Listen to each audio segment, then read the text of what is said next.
Reportage, tension à Genève, la première dame et le directeur du cabinet civil dans la tourmente. La Suisse, réputée pour sa neutralité et son calme, se retrouve plongée dans une atmosphère de tension politique, d'intrigues et de rumeurs. Au cœur de ce tourbillon se trouve Chantal Biya, la première dame camerounaise, et Samuel Mvondo Ayolo, le directeur du cabinet civil de la présidence. Alors que le président Paul Biya reste absent du Cameroun depuis près d'un mois, des questions émergent. Où est réellement le président ? Quel impact cette absence a-t-elle sur le pays? Et surtout, que se passe-t-il entre ces deux figures de proue de la politique camerounaise? Ce reportage se propose d'explorer ces questions tout en respectant la déontologie journalistique et les lois en vigueur au Cameroun.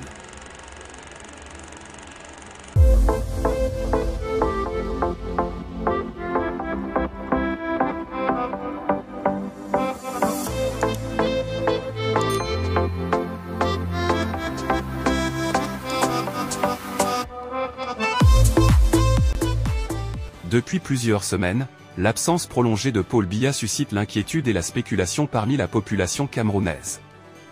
Des rumeurs circulent sur son état de santé, laissant présager le pire. Les communicants du gouvernement ont tenté de rassurer le public à travers des déclarations parfois contradictoires. Au milieu de cette incertitude, les tensions entre Chantal Biya et Samuel Mvondo Ayolo viennent aggraver la situation. Selon des sources proches de la première dame, des divergences sont apparues quant à la gestion des informations concernant l'état de santé du président. Chantal Biya, présente à Genève, est décrite comme étant particulièrement préoccupée par la fuite d'informations. Des révélations non confirmées affirment qu'elle aurait reproché à Mvondo Ayolo d'avoir divulgué des informations sensibles, créant ainsi une tension palpable au sein du cabinet présidentiel. Il est intéressant de noter que cette situation soulève des questions sur la transparence et la gestion des communications au sein des plus hautes sphères du pouvoir camerounais. André Luther Meka, cadre influent du RDPC, le parti au pouvoir, n'est pas resté silencieux face à cette situation. Dans un communiqué, il avait initialement annoncé le retour triomphant de Paul Biya. Toutefois, il a rapidement dû faire marche arrière, présentant des excuses pour des informations erronées concernant le retour du président. Ce retournement souligne la complexité de la situation actuelle, où chaque déclaration peut alimenter la spéculation. Le discours de Meka sur la vacance du pouvoir mérite également d'être examiné de près. Selon lui, le concept de vacance de pouvoir après 45 jours d'absence est une invention.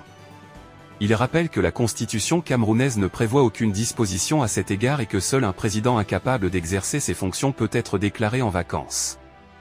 Cela soulève des interrogations sur la compréhension et l'interprétation des textes constitutionnels par certains membres de la classe politique. En parallèle, la réaction du public est tout aussi fascinante. Les réseaux sociaux, véritables baromètres de l'opinion, s'emballent et relaient des informations, des rumeurs et des commentaires. Les internautes, parfois inquiets, parfois moqueurs, partagent leurs théories sur l'état de santé du président, la gestion de la crise par Chantal Biya et les implications politiques de ces tensions internes. Les implications de cette situation sont multiples. D'une part, il y a l'aspect humain et émotionnel. La santé d'un président en exercice est une préoccupation légitime, et la manière dont cela est géré par son entourage a des répercussions sur la confiance du public envers ses dirigeants. D'autre part, les tensions entre Chantal Biya et Mvondo Ayolo illustrent les luttes de pouvoir qui peuvent survenir même dans les moments les plus critiques.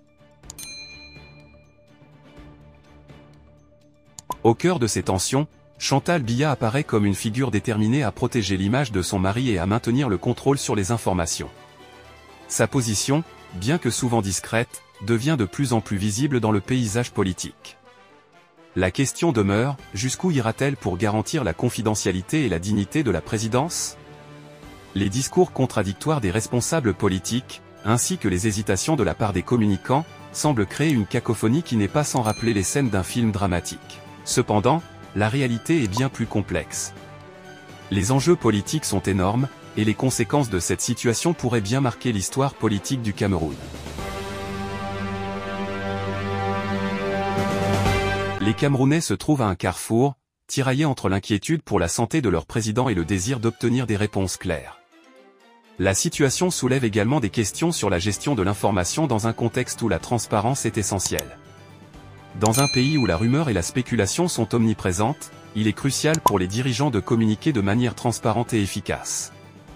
Pourtant, l'absence d'une communication claire sur la santé du président et les tensions internes au sein du gouvernement n'arrangent rien. Les événements à venir seront cruciaux. Le retour éventuel de Paul Biya pourrait apporter une clarté tant attendue, mais il pourrait également exacerber les tensions existantes, en fonction de l'état de santé du président et des révélations qui pourraient en découler. Les membres du RDPC, ainsi que d'autres acteurs politiques, devront naviguer habilement dans ce climat déjà instable.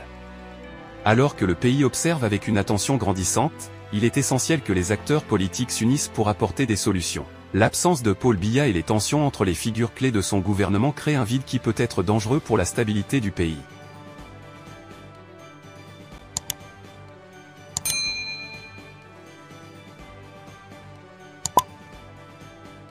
L'avenir du Cameroun dépend non seulement de la santé de son président, mais aussi de la capacité de ses dirigeants à gérer la communication et à unifier les forces politiques autour de l'objectif commun, le bien-être du pays et de sa population.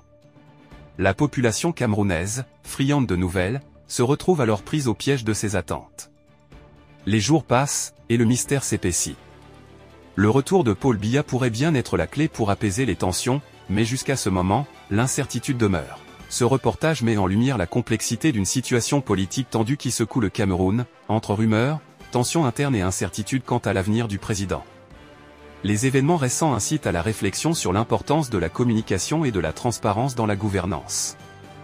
À l'heure où la confiance du public est mise à l'épreuve, les acteurs politiques ont la responsabilité de clarifier la situation et d'apporter des réponses concrètes aux interrogations de la population. Pour rester informé des actualités les plus importantes et des développements concernant cette situation, n'oubliez pas de vous abonner à notre chaîne City pour ne rien manquer des prochaines informations. Restez avec nous alors que nous continuons à suivre cette affaire de près, et n'hésitez pas à partager vos opinions et vos réflexions sur ce sujet qui préoccupe tant de Camerounais. Quelles sont vos attentes concernant le retour de Paul Biya? Pensez-vous que la situation pourra être résolue sans un retour au calme? Engageons le débat ensemble dans les commentaires.